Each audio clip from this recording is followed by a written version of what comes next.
indivisible, with liberty with liberty and justice for all. justice for all.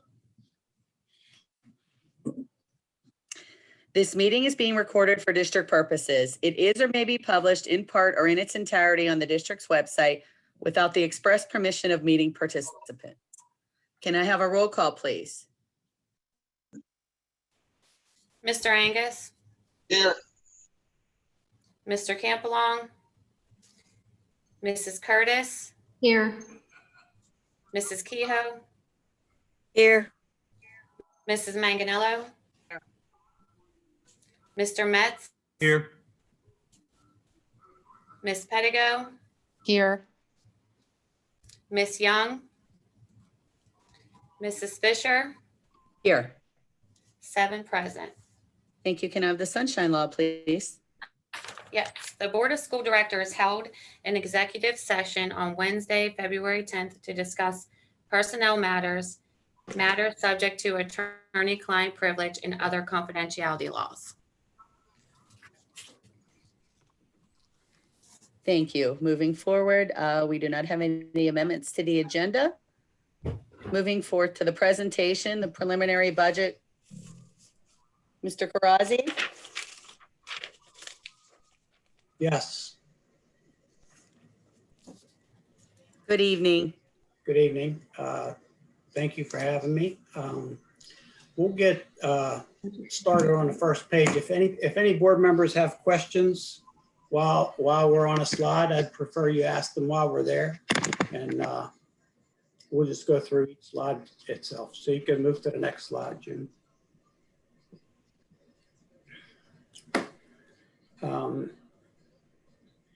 If you look at the first column is the 1920 actual. We ended up with a balance of $487,712, and our undesignated ending fund balance is $1,086,748.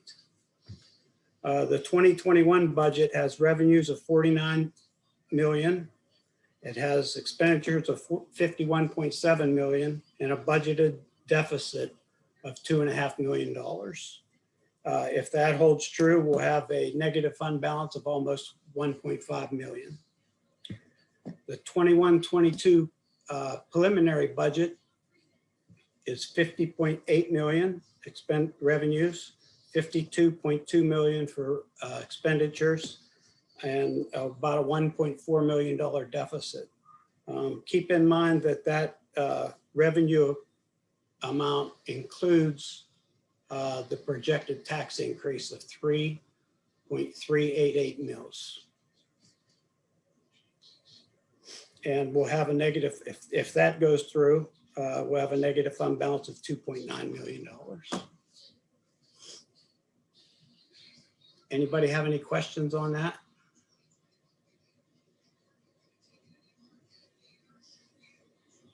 Okay, this no questions? Okay.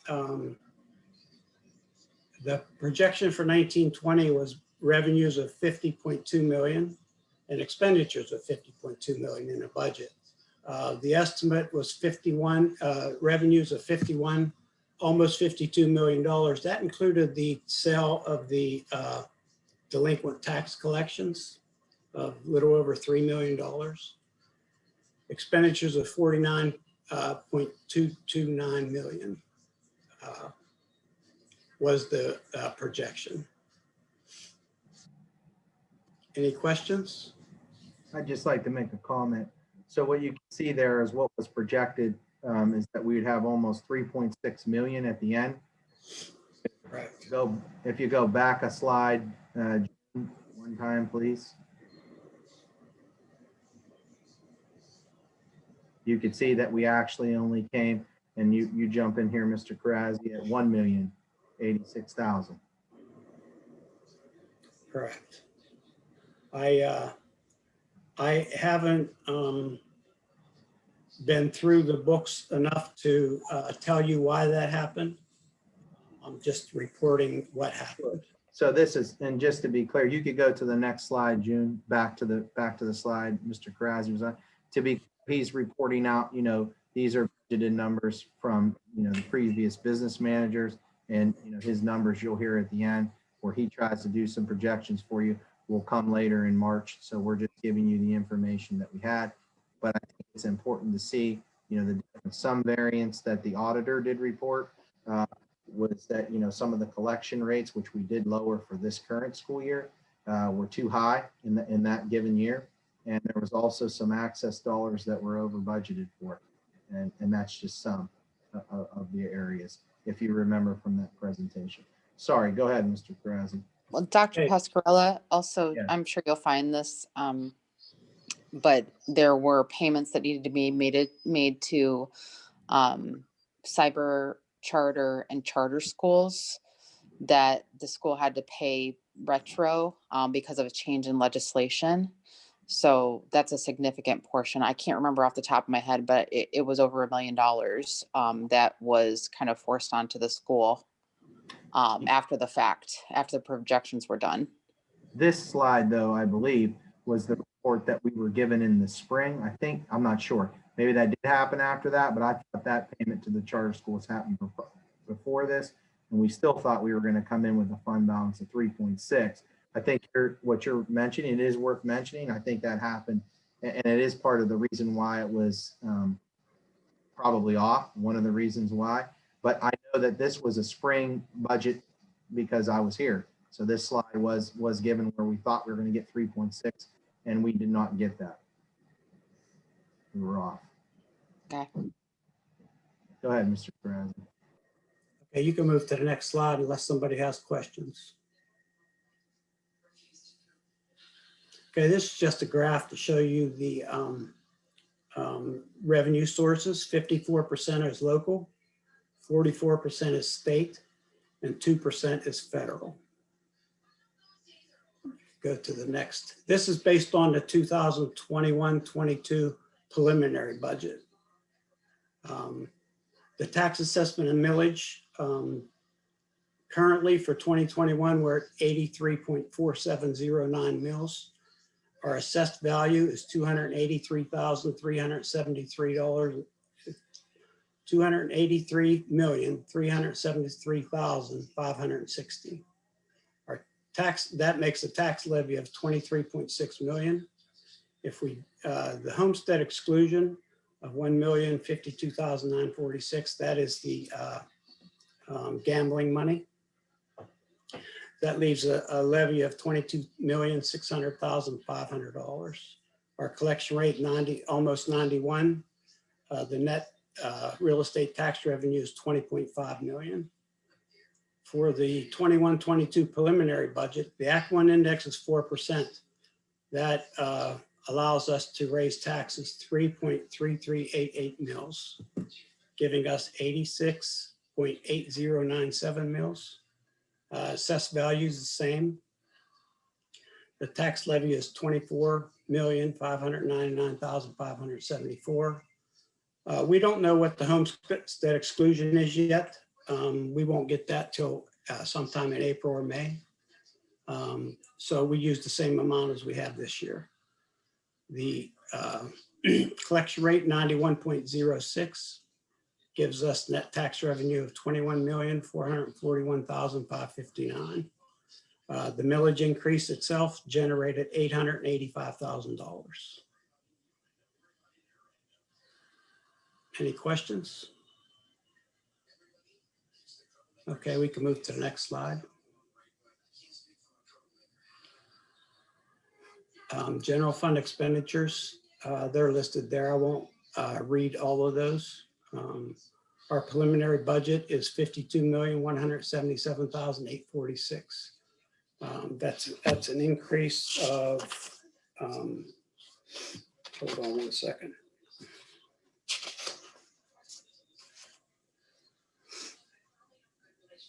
I don't have the percentage increase on the total, but you can see the percentage increases on the each. I'm sorry, salaries and benefits are 54%. Purchase services, which is transportation, some utilities, legal fees, things like that, they would be in the 3, 4, and 500 object codes. It's almost 30%. Supplies are 3.39%. Equipment's 0.28%. And other, which includes, that's mostly debt service, is 12.44% of the budget. Any questions? This is Denise. Can you clarify for everyone here, the salaries and benefits, how a lot of that is fixed and not our decision based on PSERS and everything, correct? Well, you have contracts and you also have PSERS, and we have health insurance and the FICA cost. That's most of the costs and benefits are healthcare, and PSERS is the biggest one. It's going to be almost 35% next year. We And get that's forced. We don't have any decision making on that, nor do the teachers have a decision on their PSERS, correct? That is correct, yes. Thank you.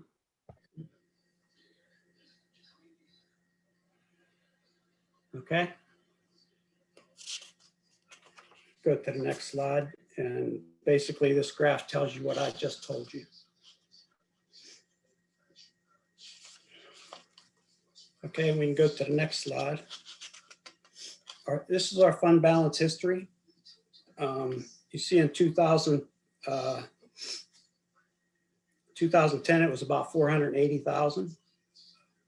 In 2014, it reached its maximum at 5.8 million.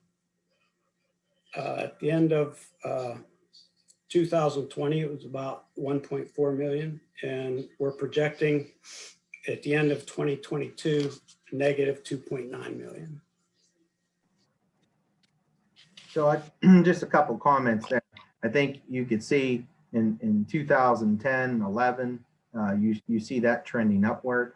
Maybe there was a refinance or something there around 13, 14. I'm not sure for that exact spike, but then you could see it starting to go down. And in the most recent years, the expenditures went up to the point where you were using fund balance pretty much consistently.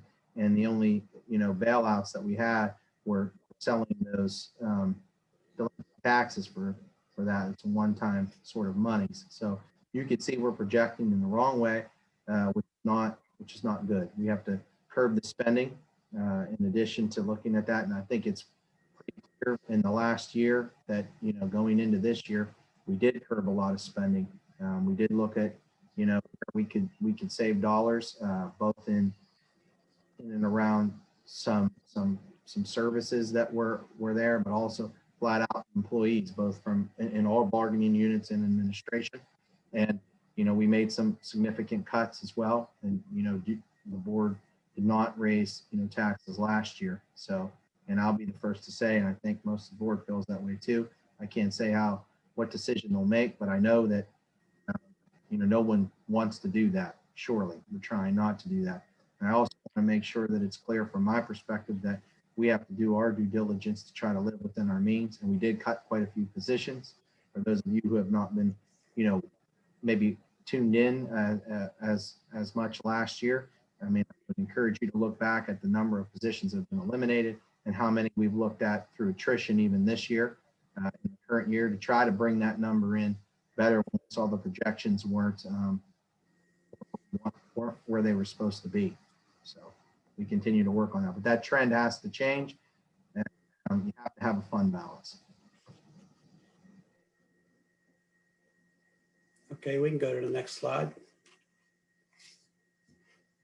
Moving forward, continue analyzing and adjusting expenditures. I still have a lot to learn about all your expenditures, and this was based on the preliminary budget that was done when I got here.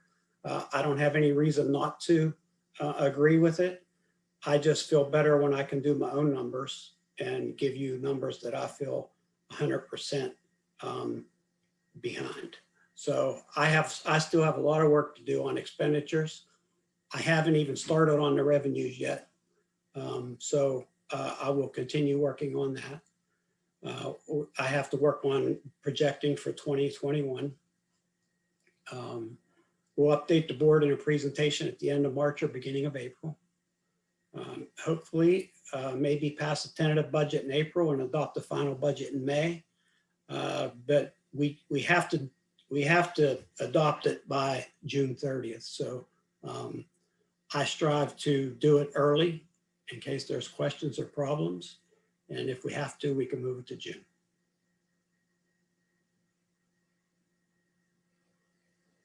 And that's all I have. If somebody has questions, feel free to ask. My screen froze up. I don't know if that happened to anybody else. I apologize if we were having some technical difficulties. Did you miss a slide, Mrs. Fisher, you'd like her to go back to? You're muted, I'm sorry.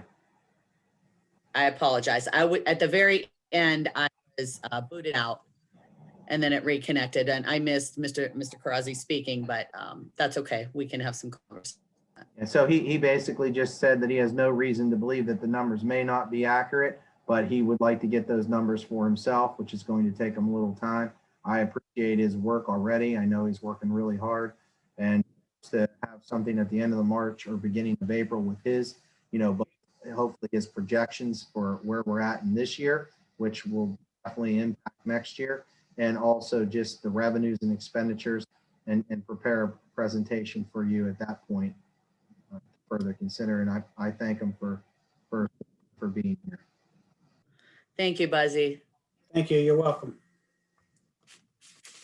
Any other board members have anything for Buzzy before we move forward? Okay, Okay, thanks. thank you again.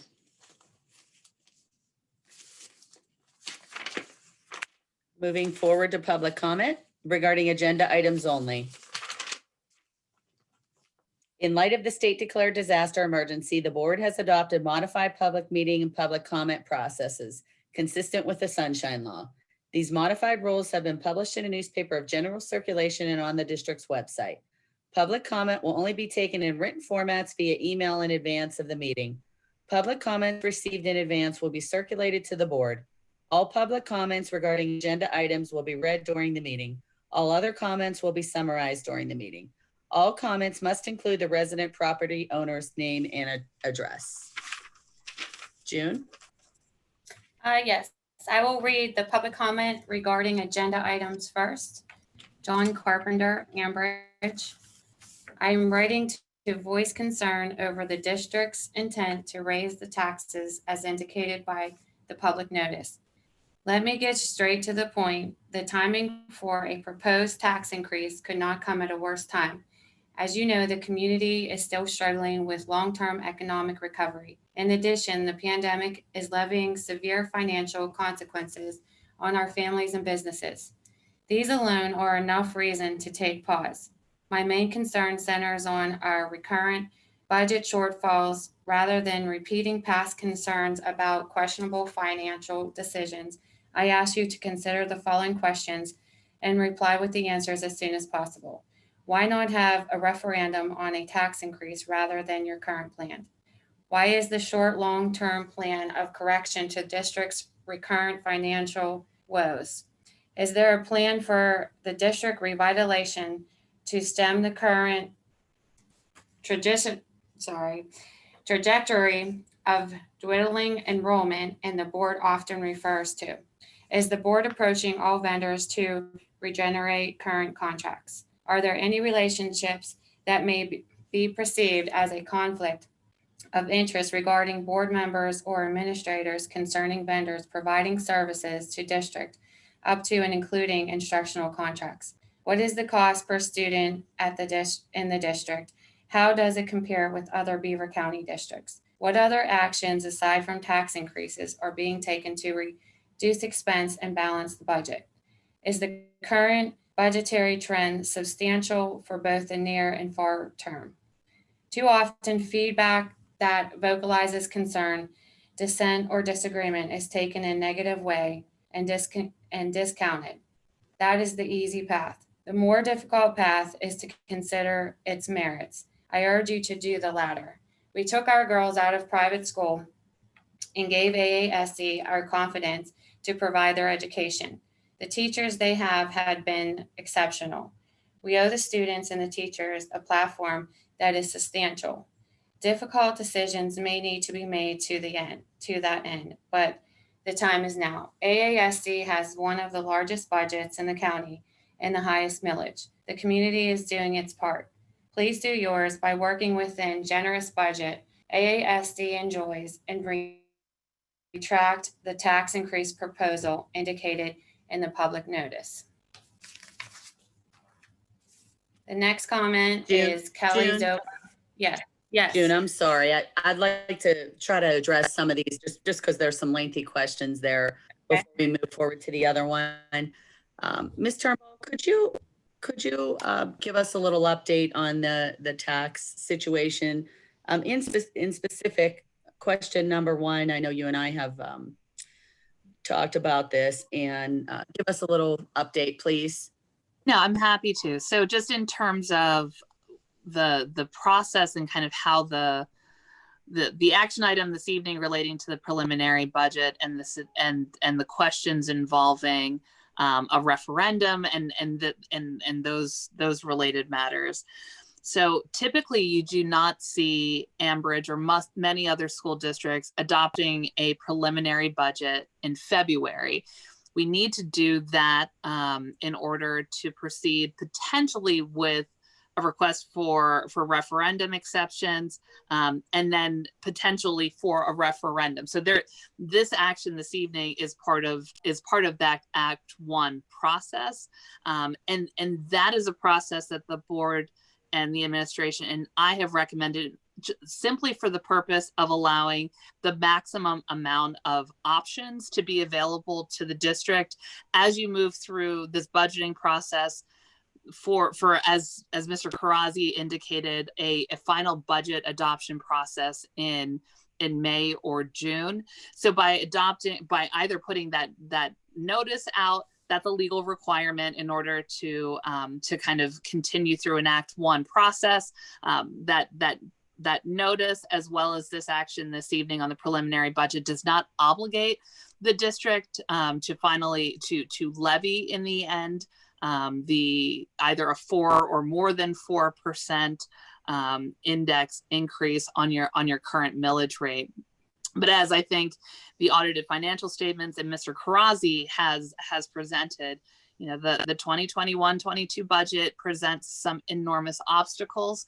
And in order to have all of the tools available to the board, that and this Act 1 process is one of those.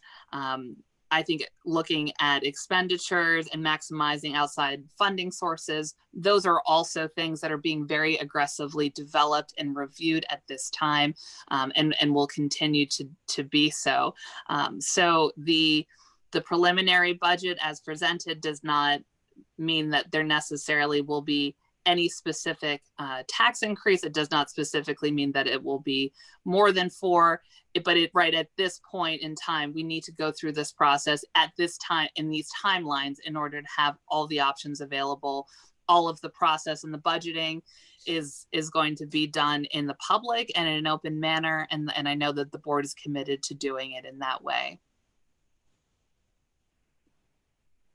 Thank you, Megan. One other, and just glancing at question number 5 in particular on this item, and I know we've discussed this publicly before, but the question was, are there any relationships that may be perceived as a conflict of interest regarding board members or administrators concerning vendors providing services to the district up to and including instructional contracts? And I'm not sure if go ahead, Megan. I know you understand what I'm speaking of. I believe so. I am aware of none. I am aware of suggestions and innuendos to the contrary. However, as a legal matter, there is no legal conflict under the Ethics Act involving any current board member, their place of employment, or other contract affiliations that I'm aware of.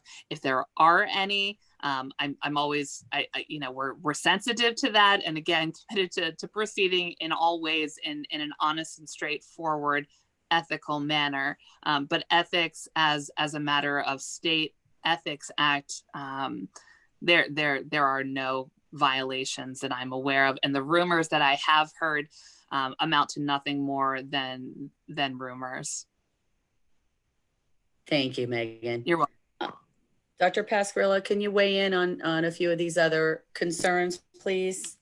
I'll touch on a couple for the sake of time. First and foremost, I'd like to start by saying I really appreciate the comments that were made, in fact about, the teachers and our staff and doing an excellent job. So let me first start with that positive and thank you for that. I also, feel that I thought it was good that when we're vocalizing any concerns that shouldn't be dissent or disagreement and shouldn't be looked at a negative way. So I appreciate that too. Just really trying to bring some things to our attention and trying to work together, because it's going to take all of us working together to get out of this, to get out of this hole we're in and start to get a solution to a pattern where we see that fund balance and trending back up like it did in 10 and 11 and 12. I'll reiterate that because I was here then. So it's going to take a lot of work, and it's going to need all of us working together in order to be able to do that. Couple points I would hit on is I really like the idea, and I've already tried to do that as far as renegotiating contracts as far as, with vendors. So we've looked at those. So far, many of them have been extended and there's not a lot of opportunity. However, one thing I'd share as an example of success, we met with our copying company and we talked to them about, now that we're a one-to-one device, and because of the pandemic, even though even though the facts are that we've signed the contract, what can we do? Can they work with us? And I am happy to report that we did negotiate that, and we're going to be able to see a significant savings somewhere between $1,500 and $1,800 a month during this time.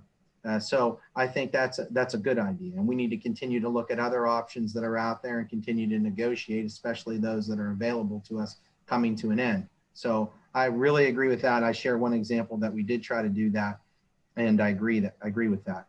I also, this is the first time other than a reassessment in Allegheny County that myself as a superintendent has ever seen, a tax increase, and it might actually have to, unfortunately, agree with it, even though I have struggled with it. I've never really had to do that. So I also agree with the statement that is made here about trying to live within your budget and look at other options. I would encourage, all folks and all stakeholders to look at, the administration recommendations, although they were difficult, that were cuts last year, and that we're all ultimately probably going to have to look at some additional cuts this year as well. And so I do appreciate that, where we need to try to live within our budget, and that taxes can't always be the answer. Unfortunately, at this given point, we'll continue to work on that. As Mr. Karazzi said, he's going to get some different numbers. We'll continue to project and look at that. But I do agree that we have to not just look at increasing taxes. We have to look at, where would we have to make some cuts, and that's going to be something we're going to unfortunately maybe have to recommend again to the board as well, combination between the two. So those are always difficult, but I do kind of agree that we have to look at all areas. And really what I think is, the current budgetary trend sustainable for both the near and far term. I think, as we go through this, we want to try to get that trajectory looking upwards back to what it looked like in 10, 11. But I'm going to be honest with you and transparent with each and every one of you. We have our work cut out for us. What we were left here is difficult to dig out of. So we're doing that. We're looking at all these items. I really do appreciate giving some of these suggestions, and we'll continue to look at those contracts and such and try to do what's fair for everyone, our employees that are working hard, those teachers and staff members in every different department that we have that work hard for us and for our kids in our community. And I also understand all of you that are working out there hard and paying those taxes. So I respect that. I always say I try to treat your money better than I would even treat my own. But unfortunately right now with where the budget is, we have some very difficult decisions in front of this board. So I commend them for having the courage to weather through that and gain stakeholder feedback and try to work together. So I do appreciate it. And I do think that, I don't take the comments with dissent or disagreement. I take them as points of opportunity to explore and look into, and we will continue to try to do that. And I thank you for your support of the district and for the positive comments in and around our teachers and staff. Thank you. Thank you, Dr. Pascarilla. And I will piggyback on that and just in agreement, as I also do not look at the feedback as a negativity. we are all here for the same reason, which is to pick up and move forward with what we are currently dealing with. And we will continue to do so. We will continue to evaluate and look at and explore all options. And we will be as transparent as we possibly can, and we'll continue to do so. Thank you. June, you can move on. Okay, the next comment is Kelly Zober, Baden. As a taxpayer within the district and a parent of an Ambridge graduate and current student, I would like to understand the board's intention to petition the Board of Education for the larger than 4% increase in property tax. I am a CPA certified with the state of Pennsylvania. I specialize in the indirect tax arena. Given 1, the size of the district's budget, 2, the COVID-19 relief funds received by the district, 3, the lack of service and performance of the district over not only the last year, but since we have moved into the district, the tax bill does not equate to have the value for standard of performance provided by the district. We currently are sending our younger children to private school, not charter, at our own cost because we have been very disappointed by the education our older children have and are receiving from Ambridge. The district's brand is not highly respected, and because of this, it impacts our property values and the willingness of our families to move into this district. The value of our homes is limited because of the poor reputation and performance of the district. We live within a mile of Seneca Valley and North Allegheny borders.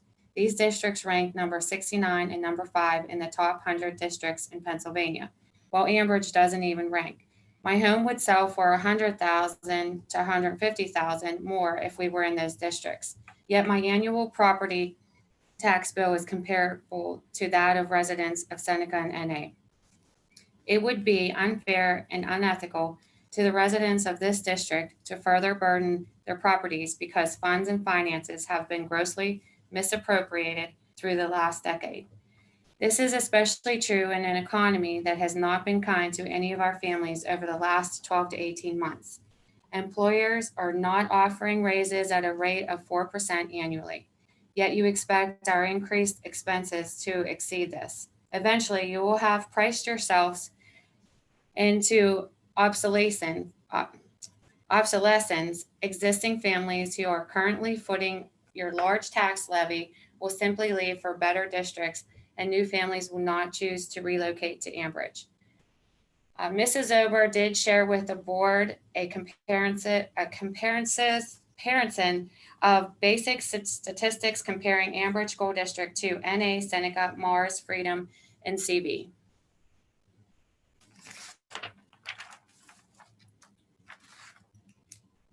Sorry, she also says, I respectfully request that you revisit this plan of action and look for other ways to balance the district's budget without further burdening the taxpayers. And please try harder for our students. They deserve so much better than this.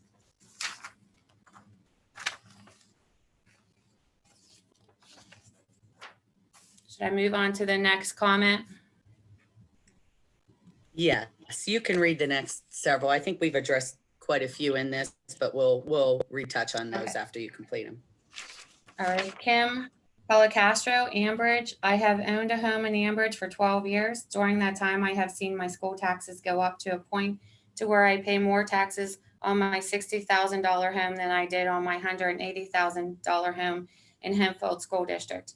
The children here are not gaining anything from our tax increase. The accomplishment levels on testing has not gone up. Parents are expected to do more and give more towards classrooms every year. In case some of you do not realize, property values in this district do not go up. They are flat. The community is expected to deal with additional expenses because of the pandemic. Some of us has lost jobs or had to take cut in pay to continue to work through this time period. It is unfair for the district to not tighten its belt and work within a budget, but expect some of our homeowners to do without so it can have more. Rethink your request for yet another tax increase. Look into alternative avenues to raise money, be it through grants or low interest loans. Think of the people that have to find a way to make their own ends meet in order to grant your wishes, or the child that might not get shoes when needed because his parents have to pay their taxes in order to keep a roof over his head. Our district needs to be more fiscally responsible, and caring towards our community. The next one is the Mayor Joan Barato Economy. I'm writing to let you know that Economy Borough and Ambridge School District residents have been circulating an online petition for the last couple of weeks. At this time of the writing, the petition contains 1,072 signatures. I, as the Mayor of Borough of Economy, am writing to plead with you to reconsider the steep increase in taxes and to especially reconsider the additional 0.75% on top of the 4% max. These never-ending tax increases create an unnecessary burden on the senior citizens of our borough and the families suffering through this pandemic, especially the citizens that work in the hospitality industry, from restaurant workers to pilots and flight attendants and travel agents, just to name a few. As a mayor and someone who sits on a municipal authority board, I understand budgets are tough and making the necessary cuts are difficult, especially when it may mean furloughs or layoffs. But to continually try to balance your budget from the pockets of the citizens leads to people to believe that your attempts to curtail spending and pay raises is failing miserably or unable to do the job you were voted to do, and your default position is to just come back to the taxpayer trough. We say enough is enough, and if our taxes are raised, you should know there are many state reps and senators looking for a complete overhaul of our school board system. I will fervently join them to stop this madness, and I believe many of the taxpayers of our district will agree. And that is all I have regarding agenda items. Thank you. Solicitor Turnbull, do you have anything to add after hearing a few of those? I think No. you touched, go ahead. I think I did for the most part. And again, I mean, I think I do have a feeling that many on the board and in the community and in the administration would all mutually agree that, you know, that funding for schools and for it to be so locally tied to real estate is a challenge in a system that was probably broken many years ago. It is the system that we have, and any support that the public can use and use their voices to kind of communicate and potentially even support Governor Wolf's efforts to raise the state income tax. If nothing else, it may not be perfect, but it's another way to fund schools and fund schools in a substantial manner that broadens the burden across the Commonwealth, and because the children that we are educating today, they don't, you know, they support a much larger community, and I think that's enough. I mean, this issue highlights the challenges with our real estate tax system, and again, any other funding sources, political support that parents and others can lend to help fix it, I think would be wonderful. Thank you, Megan. And I'll add just a little bit on charter school reform, you know, is another subject I think that would be great if community support could also do a little research in looking at that as well, as far as the public school system. But Dr. Pasquarello, do you have anything you would like to add? I think many of them I tied into the first answer. A couple things that I would just include as I said before, to reiterate that, you know, tightening the belt is definitely something I think we have done last year, and when we didn't raise taxes, and that's something that we're going to continue to do this year, to tighten the belt and try to make sure that we use the district's money wisely. And some of the decisions that will have to be made, like I said, will be difficult decisions to tighten that belt, but we're willing to try to make those as a part of looking as to try to help solve this budget for long term. As far as test scores goes, I mean, as always, I would say that, you know, test scores don't make a single student. That part is definitely true. We want well-rounded students in the STEAM fields, in the arts and athletics, and just well-rounded folks that can, but I always say test scores are important, and we need to continue to look and address those issues, trying to really get down to finding out where some of the the gaps are in our curriculum and working with that. Obviously, right now, Ambridge, along with many other school districts, are struggling with that because we haven't had assessments, which I agree with, because we haven't been able to do our education, as we all know, the way that it is intended. And again, I've said, I know there's difference of opinions on a lot of sides on that, but I really do commend our staff as a whole, every member of our staff who's been working diligently, as well as our parents and community, to try to make sure that we do our very best to help these students. And I know it's been a challenge. So I say that every month. So test scores are important, but they're not the only thing. The state has recently, looked at other ways to try to figure out some other evaluation tools and other pathways to graduation that I think will continue to get developed and continue to be worked upon to try to represent districts and students fairly in this path. But no excuses. I did see the data from when I've interviewed, and I do see the data now, and I'm not going to acknowledge that. Congratulations maybe to some schools that were listed, and know that we need to continue to work as hard as we possibly can to do the best job as far as student achievement goes for our students, in particular here in Ambridge. What are we doing here in Ambridge to show growth and improvement? And that's something that I know we're trying to work through in these times. It's difficult. It's difficult on everybody, but we'll continue to work on that and do our best. Thank you. Thank you, Dr. Cuthbert. Comment, please. Kathy, it's Denise. May I make a comment? Go ahead, Denise. Yes, absolutely. I just would like to make a comment about our children are not being educated on those comments from parents. And I just have a hard time sitting and listening to those comments. Our kids are being educated and they're being taken care of, and our teachers are doing a fabulous job. And if we want to compare ourselves to Seneca and North Allegheny, then we as a community also need to reflect on our actions and think about what we're saying in the community and how we portray our school and what we expect in our school. If you go on the pages of Seneca Valley community and North Allegheny community, they're supporting their teachers, they're supporting their school board, they're supporting their administrators. So if we want to continue to compare and want those things, then we as a community also need to reflect. But I can't sit here and continue to hear that our teachers are not doing the job and our kids aren't being educated based on a standardized test score. Our teachers are working really hard to help all of our children in our district. And I want to just thank them for that. And I just couldn't sit by and hear it one more time. Thank you, Denise. June, can move forward. Yeah. You have a few other. Okay. Yes, I will now summarize public comments regarding non-agenda items. First, we have Shannon Sims, Harmony Township. Some of her points made.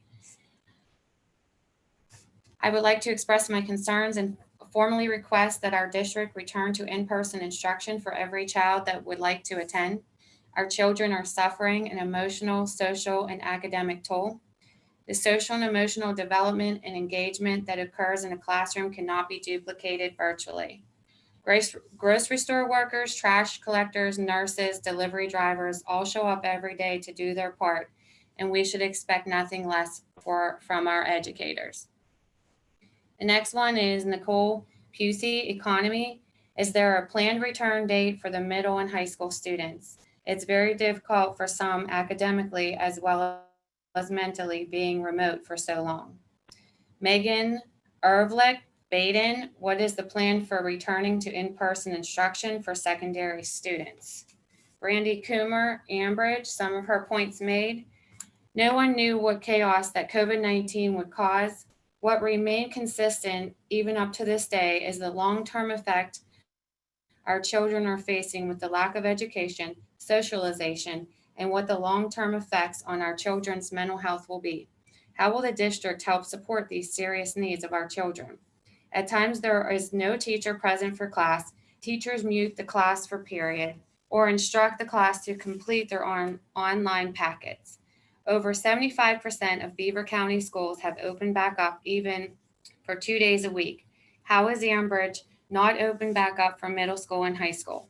Additional expense that we have concurred over the schools being hybrid and then closed down are burdensome.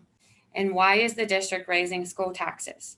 Was the school district not given financial aid during COVID-19? Where did that financial support go? Let the parents have a choice on what they feel is best for their child. I will gladly sign a waiver for both of my kids to return to 5 days. We cannot run and hide from COVID-19. As a healthcare worker, I have been working on the front line since the beginning. It will be here for years to come. I ask all of you sitting on the school board with children, do they go to Ambridge? Or are they in another school district or private school? Would you want this for your children? Let our children have a small sense of new normalcy while using the proper guidelines set by the state. The next one I have is Denise Green, economy.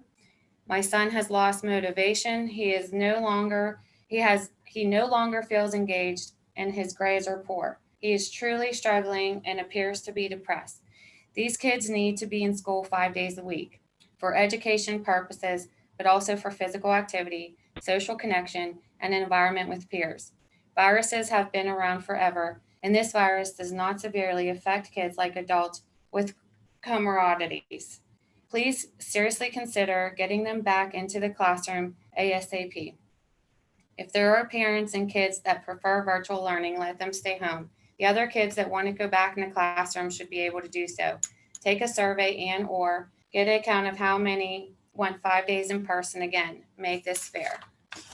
I also have 2 comments from Jolene Maslenik, Ambridge, and Kelly Romasco, economy. Both comments were circulated to the board, and they both recommended and show support of Kenny Carlisle filling the open position of the varsity head coach, football coach. And that's all I have. June, did you get, was there one more from Stacy? She asked that it not be read, summarized. Oh, okay. Because Okay. it would have to be summarized, and she just wanted the board to read it. Okay, very good. Uh-huh. Dr. Pascarella, do you have any comments to add there?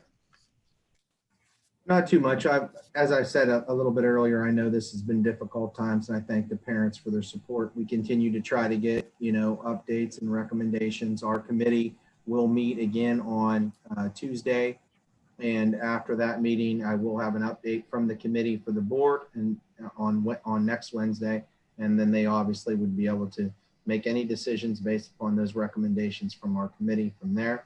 The only other comment is we try to get updates as superintendents from the county in regards to any types of recommendations. And hopefully there will be an update from the state themselves at some point with some other recommendations. But that's kind of where we are at this given point.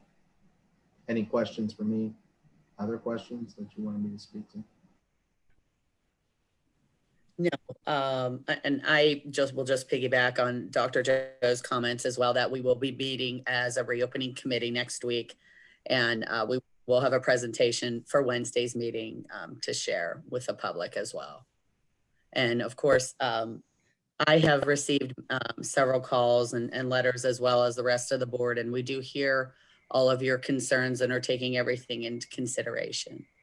So thank you. Excuse me.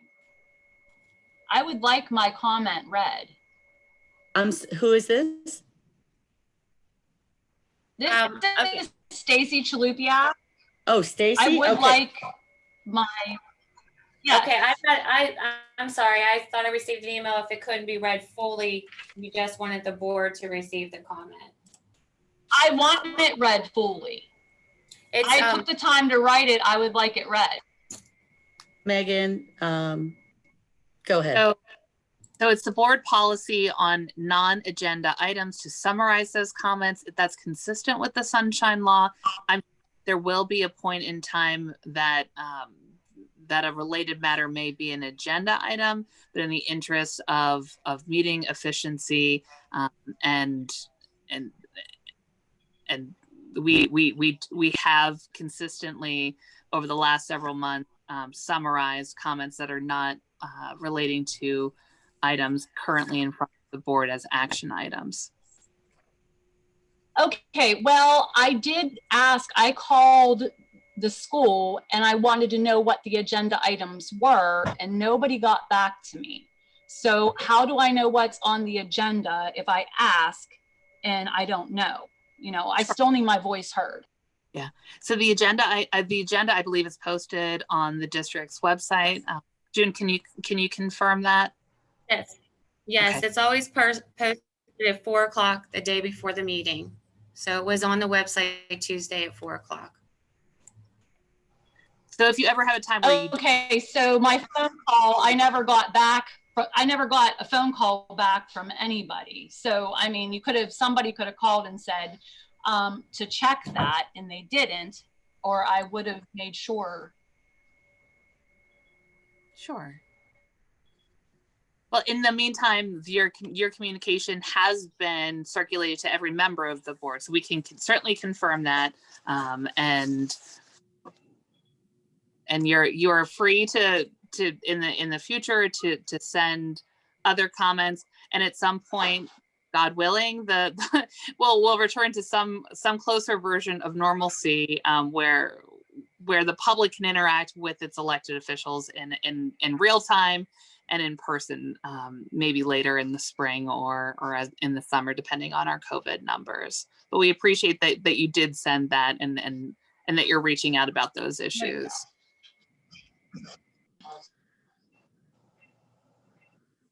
Okay, thank you. All right, June, that was all you had, correct? Yes. All right, moving forward to legislative action for the meeting. Education and technology, Mrs. Manganello?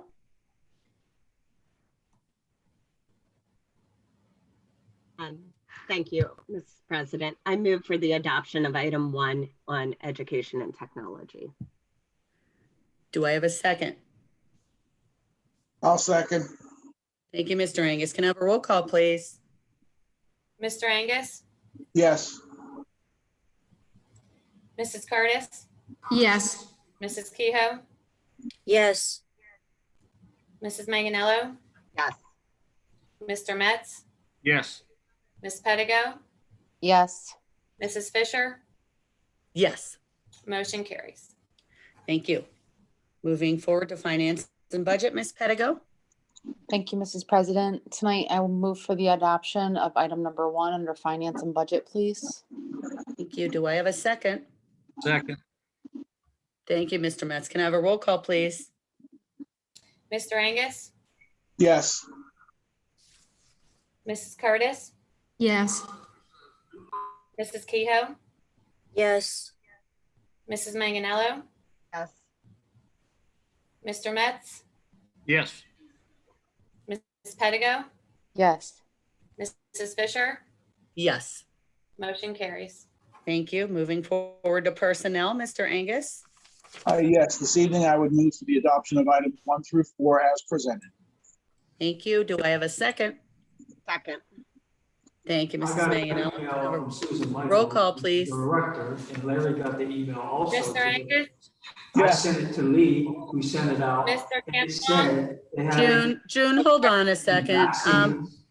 Excuse me, somebody's not muted. Can we please have you mute? Thank you. Go ahead, June. I apologize.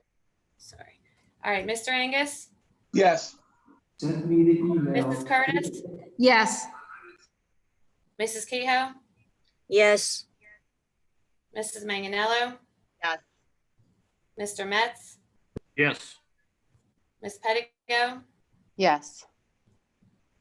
Mrs. Fisher, Yes, motion carries. thank you. Moving forward to finance and budget, Ms. Pedigo? Yeah, it looks like there were 2 items. They're just, maybe the agenda needs to be amended here. So let me make a new motion. I'm going to move for the adoption of items 1 and 2 under finance and budget this evening. Thank you. Do I have a second? Second. Thank you, Mr. Metz. Can I have a roll call, please? Mr. Angus, Yes. Mrs. Curtis, Yes. Mrs. Kehoe,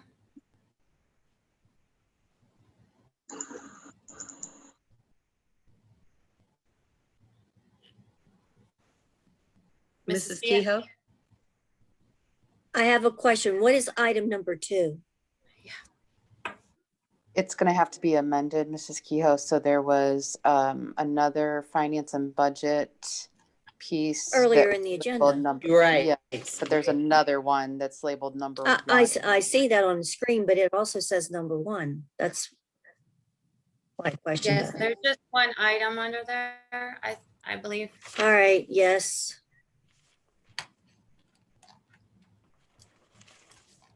Okay. Mrs. Manganello?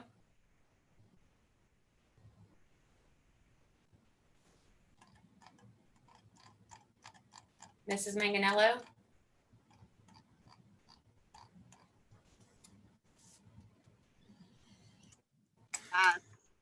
Are you hearing me? Yes, I can hear you Go now. ahead. Go ahead, Denise. Yes. Mr. Metz? Yes. Ms. Pedigo? Yes, and June, you'll amend this agenda? Yes. Okay, thank you. Yes. Mrs. Fisher? Yes. Motion carries. Thank you. Moving forward to the superintendent's report. I've kind of said in my answering to the questions quite a bit here tonight, but thanks again to everybody, staff, students, and parents for everything that you do here for our school district. Thank you to the board for their hard work as well. Thank you. Thank you. Ms. Turnbull, the solicitor's report. No report. Thank you. Thank you. I have a motion on the floor to adjourn the voting meeting and reconvene the meet and discuss. So moved. I would So like moved. to know why Mrs. Keto has been sleeping through this entire board meeting. Need to mute, please. Lori? Yes. Are you able to control the mute? Yeah, once they start talking, it pops up to the top and then I can mute people. So we'll just make an announcements here, for people not to do that or else they're going to get kicked out of the meeting. Thank you. I have a motion on the floor to adjourn the voting meeting and reconvene the meet and discuss. So moved. Thank you. All in Exactly. favor? I got it. Do I have a second? I'll second. Thank you. All in favor? Aye. Hi. Any opposed? I will be starting to post those videos tomorrow of a board member sleeping. Okay, moving forward to the meet and discuss board meeting. The meet and discuss board meeting of the Ambridge Area School District is held on Wednesday, February 10th, 2021. This meeting is being held to go over the agenda for the regular monthly board meeting that will be held on Wednesday, February 17th, 2021 at 7 p.m. virtually. We've already completed the flag salute. This meeting is being recorded for district purposes. It is or may be published in part or in its entirety on the district's website without the express permission of meeting participants. Can I have a roll call, please? Mr. Angus? Here. Mr. Campbell? Mrs. Curtis? Here. Mrs. Kehoe? Here. Mrs. Manganello? Mr. Metz? Here. Ms. Pedigo? Here. Ms. Young? Mrs. Fisher? Here. 7 present. Thank you. Moving forward, we've already addressed correspondence. We do not have any student teacher recognition this evening or presentations for the meet and discuss. We have addressed all of the public comment, correct, June? Yes. Okay, thank you. Moving forward to the committee reports, education and technology, Mrs. Manganello. Thank you, Mrs. President. I have the following for discussion. The 2021-22 proposed school calendar as recommended to be approved. Number 2, the foster care youth transportation memorandum of understanding. Number 3, the foster care liaison. And number 4, the CCBC Community College of Beaver County dual enrollment and high school academics agreement. Any questions? I would just make a comment on the calendars.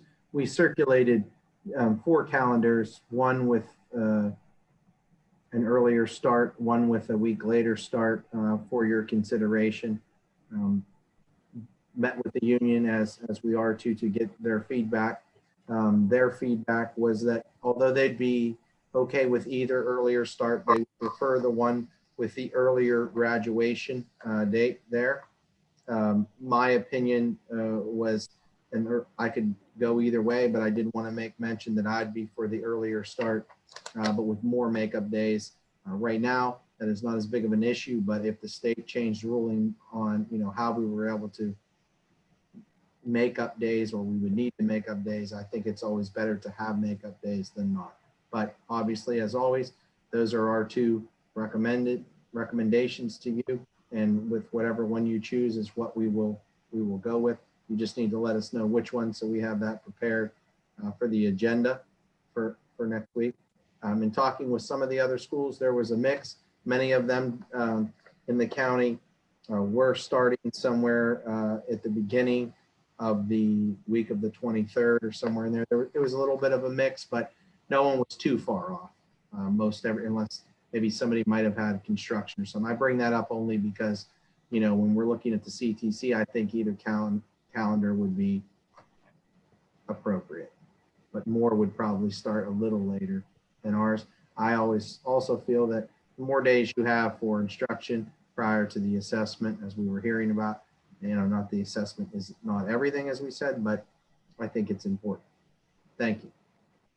Thank you, Dr. Pascarella. Do any of the board members have any questions on the calendar at all? Any feedback on consideration?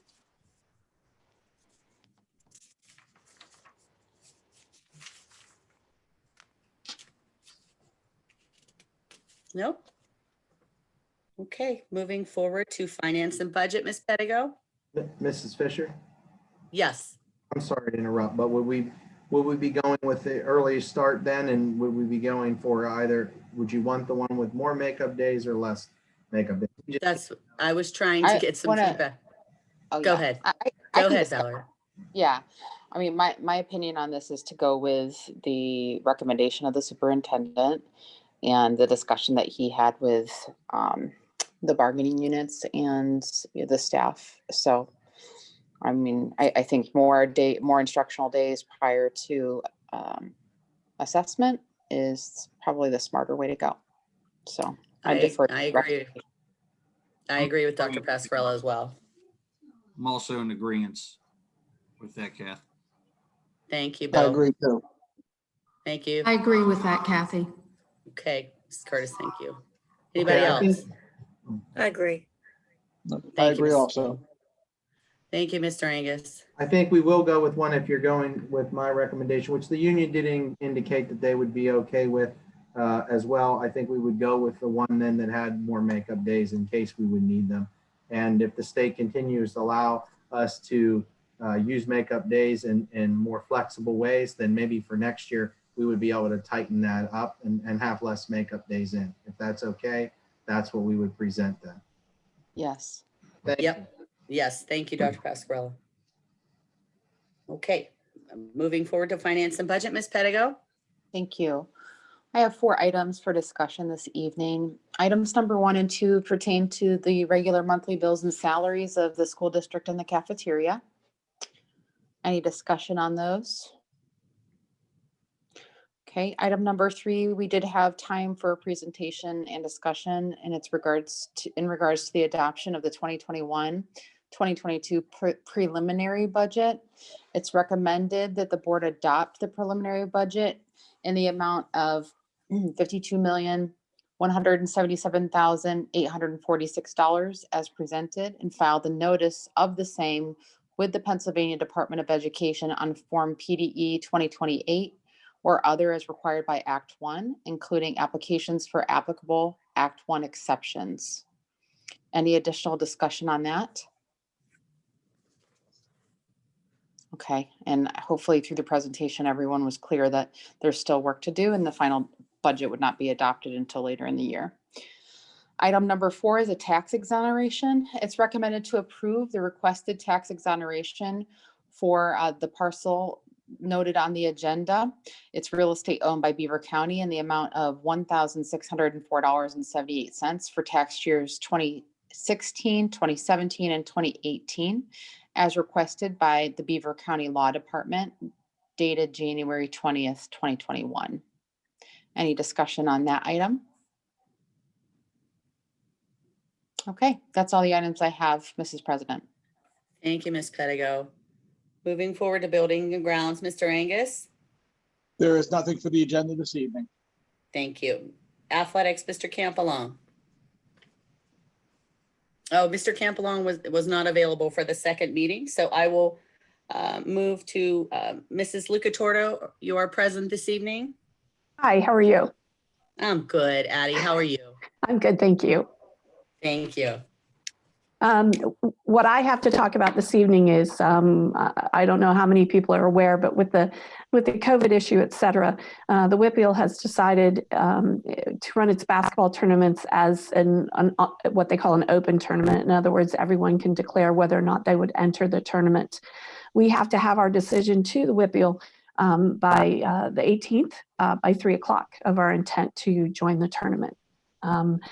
Couple things that need to be considered as you're going and looking at the tournament is if you choose to enter the tournament, the masking rules that we would have put in place for our student athletes and asked our opponents to mask as well at home and away games, we would not have that opportunity.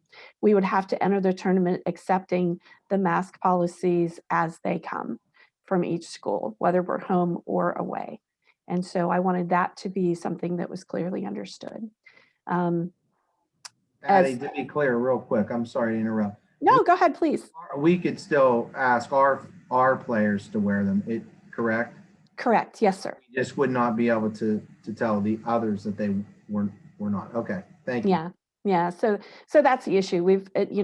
It's challenging to work with the other schools and ask them to wear masks. It's challenging to ask our student athletes to wear the masks.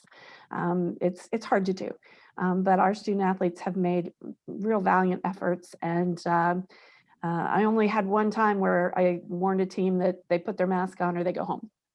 So our opponents have worked with us both home and away. I've been able to attend all our home events, and I've been at all the boys basketball away games. I'm going to try to get to QV tomorrow night with the girls. A couple things to consider on this is that generally when the tournament is run in a normal setting, then they take the top 4 teams from each section to enter the tournament. So the boys entered last year. The girls did not.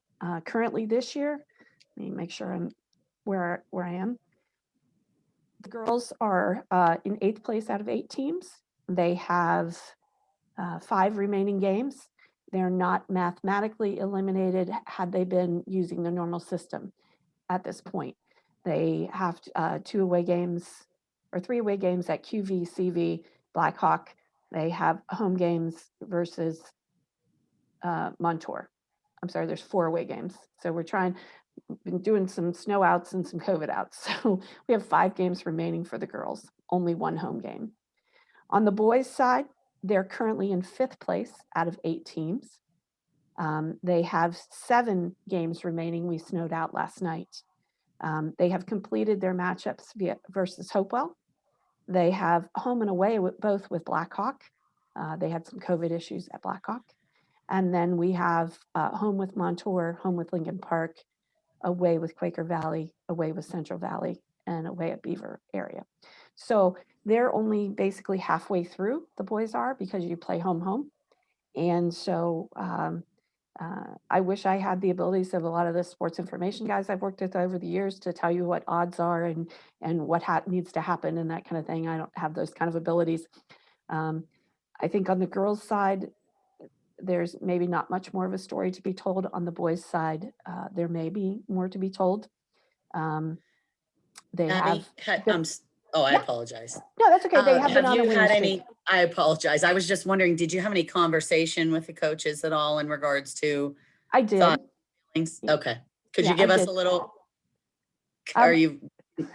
Of you course, try- they both want to play. They both want to take their Okay. tournaments, their teams to their tournament. Sure. I'm Um, just trying to get some feedback for the board so we can, and you need to know by the 18th. So we would need to make a decision at next week's. I was trying to Right. give time Right. to Right. consider things. So we would need to decide that at next Wednesday's board meeting. Yep. So So you- what we can do is update you with the rankings prior to the board meeting, maybe Sure. give you some information after the weekend on Monday afternoon or Tuesday morning so that you would be able to make some decisions then. I think though that Go no ahead, matter Dr. what, Pascal. right, Addie, no matter where they rank, if they want to play, they're allowed to play. Is that correct? Correct. Okay. Yes, that So was, I think, They can enter the tournament. so, and they both want to enter the tournament. So I think Right. really what we need to know from the board is previously when we had this, it was that both our players and the players that we would be playing against have to have masks or we weren't going to play the game. That is Correct. no longer an option. Both of our teams want to join the tournament. So next week there would have to be a vote, or Right. unless you verbally tell me differently right now, that we are going to amend that to say that we would just go with the whipping rules so that we could participate. Right. I mean, we just need to know Right. whether or not we should add that to the agenda for next week or not. I would, I mean, just to any of my other board members, I'll let you speak upon this before we, does anybody have any input? I think because we don't Opinion. know what the final outcome's gonna be, we need to go ahead and Right. put it on the agenda, and if the rankings aren't what we want them to be, we can always table it or turn it down. But it should be on the agenda for a decision. I agree with Scott. Anybody else have any input otherwise or doesn't agree with that? I'm in agreement with Scott as well. Okay, Mr. Metz, thank you. I agree too. Thank you. Anyone So else? we'll have that. Oh, I'm sorry. Ms. Pedigo, that was you, correct? Yeah, I just said agree. Thank you. So Dr. Pascal, go ahead. policy, we'll add the policy that, and Addie, you can call June and I in the morning and we'll just work through that a little bit. But basically we'll add the motion to the agenda that changes our policy. And then you could choose to table that if you choose to. Otherwise, it'll be available for your vote that we'd adhere to the WPIAL masking rules to play in the tournament. Yes. Thank you. Thank you. Thank you. Addie, do you have anything else before we move forward? No, thank you. I Okay. appreciate your time today. Thank you for giving us an update. Okay, moving forward to public relations, Mr. Metz. Nothing at this time. Thank you. Steering and rules, Mrs. Kehoe. Okay, item number 1 is policy 103, discrimination / Title IX, sexual harassment affecting students, is a first reading, is to provide an equal opportunity for all students to achieve their maximum potential, the programs and activities offered in schools without discrimination. Does anybody have any questions on that? Item number 2 is policy 1131, discipline of students with disabilities, first reading. It is to develop and implement positive behavior support plans and programs for students with disabilities who require specific interventions to address behaviors that interfere with learning. Does anybody have any questions on number 2? Item number 3 is policy 113.2, behavior support, first reading. It is to ensure students with disabilities shall be educated in the least restrictive environment in accordance with their individualized educational program. Are there any questions? Item number 4 is policy 113.4, confidentiality of special education student information. It's the first reading to protect the confidentiality of personally identifiable information in the education records of students with disabilities. Does anybody have any questions? Item number 5 is policy 122, extracurricular activities, first reading, to recognize the educational values inherent to student participation in extracurricular activities and supports the concept of student organizations. Does anybody have any questions? Item number 6 is policy 123, interscholastic athletics, first reading. to recognize the value of a program of interscholastic athletics as an integral part of the total school experience for all district students. Item number 7, policy 123.2, sudden cardiac arrest, first reading, to ensure the safety of students participating in the district's athletic program. Is there any questions? That's all I have this evening.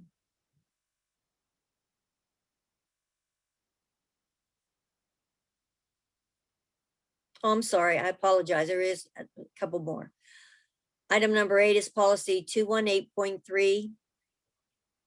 It is to line up the numbering of PSBA policy 218.3 will now become discipline of student convicted / adjudicated of sexual assault. Item number 9 is policy 218.3, discipline of student convicted / adjudicated of sexual assault, first reading, to recognize the importance of a safe school environment for students who are victims of sexual assault. Any questions? Item number 10 is policy 252, dating violence, first reading, is to maintain a safe, positive learning environment for all students that is free from dating violence. Does anybody have any questions? That is the end of my report. Thank you.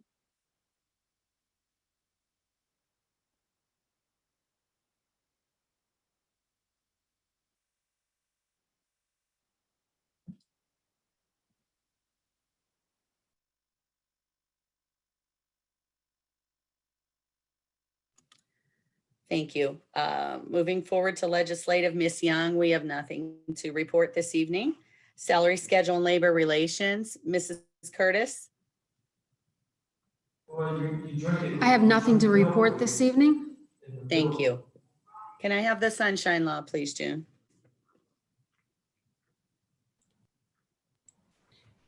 The Board of School Directors held an executive session on Wednesday, held an executive session on Wednesday, February 10th to discuss personnel matters subject to attorney-client privilege and other confidentiality laws. Thank you, June. I have a motion on the floor to adjourn. So moved. Thank you. Do I have a second? I'll second. Thanks. All in favor? Aye. Aye. Anybody opposed? All right. Have a good evening. Thank you for attending this evening, and we'll continue working hard. Thank you so much. Good night. Have a good night. Good night. All right.